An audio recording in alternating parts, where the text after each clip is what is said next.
Hi everyone, I'm an electronics engineering student, and a few days ago I wanted to understand my major because I felt like I was trotting in a cave. The unfortunate thing is that I couldn't find anything. I couldn't find something that covers everything. Couldn't find something comprehensive enough. The videos or articles were missing subfields, nothing combined them into one cohesive map, so I set out to do that myself. Here I am 2 days later, after a lot of reading and wrestling with concepts. I finally have something. This is the map of electronics engineering. To start with, we're gonna go on to analog electronics. If you've encountered circuits before in physics class, that's what analog electronics is. These are circuits where your basic building blocks are resistors, inductors, diodes, or transistors, among many others. Those circuits, as it is obvious from the name, take in analog electrical signals and manipulate them. These are used to create amplifiers, filters, generators. They are also used to create audio equipment too. Those are analog electronics. Moving on, digital electronics. When we move on from analog electronics, where I've just said that the building blocks were resistors, capacitors, and the like, in digital electronics, our building blocks are logic gates, and or, not, XOR, stuff like that. Notably, these gates are based on transistors, but we'll forget about that for a second. Digital electronics, as the name implies, receive discrete binary signals, zeros or ones. From logic gates, we can create multiplexers, flip-flops, and from multiplexers and flip-flops and stuff like that, we can create registers, adders, and the ALU. The ALU obviously includes adders, but you get the idea. Those finally end up in the domain of computer engineering. The final level is assembly language. Assembly language is the language that describes the interactions between different registers, the ALU, or memory. This language is pretty difficult to read for humans. The most commonly used languages today are Verilog and VHDL. It's also notable that embedded systems are a part of digital electronics.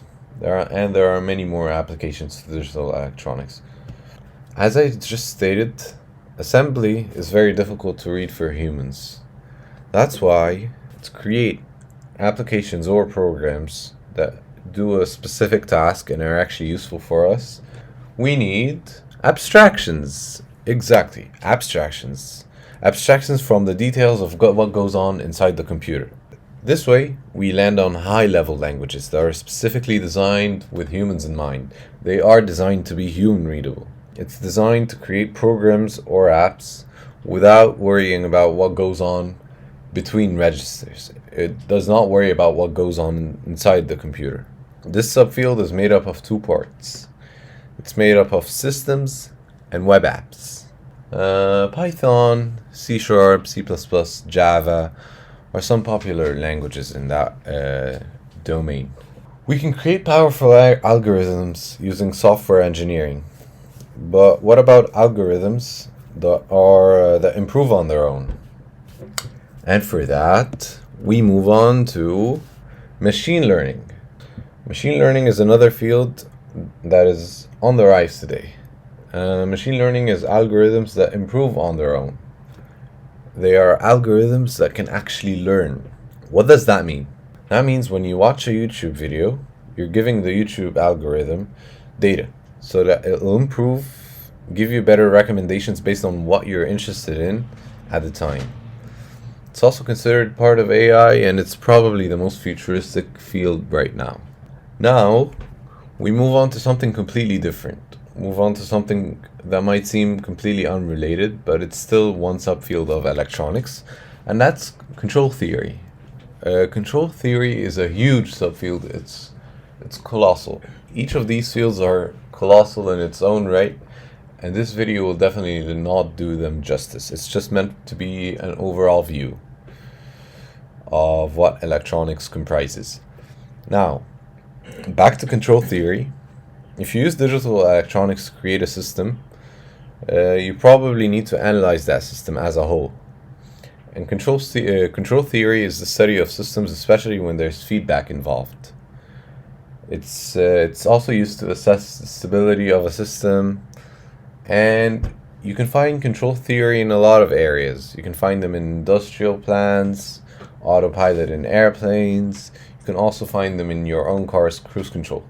When you have a system that's made up of digital electronic elements, and those describe a specific transfer function and use many algorithms or methods to try and manipulate that system and try to optimize it, ensure that it's stable, change its parameters, and have feedback into the equation. Now, something that's very related to control theory is instrumentation. Instrumentation is a field that creates devices that measure physical properties. As in what? As in pressure, volume, flow, temperature, physical properties like that. Those in instrumentation create sensors that are implemented in larger systems. That's why some people consider instrumentation and control theory to be one field. They bundled both of them together. That's all there is to instrumentation. Now, we move on to something, again, incredibly huge, and that is telecommunication. Telecommunication comprises analog communications, digital communications, and it also addresses radio, mobile, networking, and many other parts of what runs our internet. But in the most basic definition possible, telecommunication is a field about transmitting a signal and receiving it. Obviously, again, this is not doing it justice. Now we move on to something that's very related to telecommunications, but it's concerned with signals themselves. It's not concerned with their transmission as telecommunications is. Signal processing deals with analyzing the nature of signals. We use it when we want to find out about the properties of signals, when we want to determine the bandwidth, energy, the power. There are analog, digital, and mixed signals. Mixed signals, as the name implies, include both analog and digital. So you're usually converting from a signal from one form into another using ADCs or DACs, analog digital converter or digital analog converter. This is also a huge field. Now, we move on to something else known as microwave engineering. We go back to analog electronics as our anchor into microwave engineering.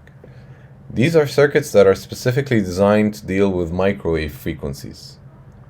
So they're basically the exact same as analog, but instead of dealing with other frequencies that might be lower, microwave engineering deals with microwave frequencies. What are microwave frequencies? These are high frequencies with smaller wavelength. Because of the nature of microwaves and their reflection, diffraction, and scattering, the analysis of microwaves is drastically different from other frequencies. In other words, the math becomes very different. It's significantly more difficult. Why would we design circuits? I know you might ask, why would we design circuits that come with complications like more difficult math? It's not like the others are easy anyway. And to that I reply, because they have some key advantages, like enabling us to use smaller antennas and components that also consume less power. So there are some key advantages to microwave engineering. Finally, the 10th and last component of electronics is systems engineering. Systems engineering is an interdisciplinary subfield that does not deal with a single thing specifically. It just deals with combining multiple elements into a whole cohesive system. It's there to analyze the interactions between a number of elements, and that's all there is to it. And let's zoom out. And this is our map of electronics engineering. You can probably look at the list of your courses. Here's an activity for you. Look at the list of your courses throughout your 4 or 5 year plan for university. You'll probably see some prerequisites like math and physics, but you could map every other course or subject onto one of these 10 fields. And that's it. This is the map of electronics engineering. Thank you for watching.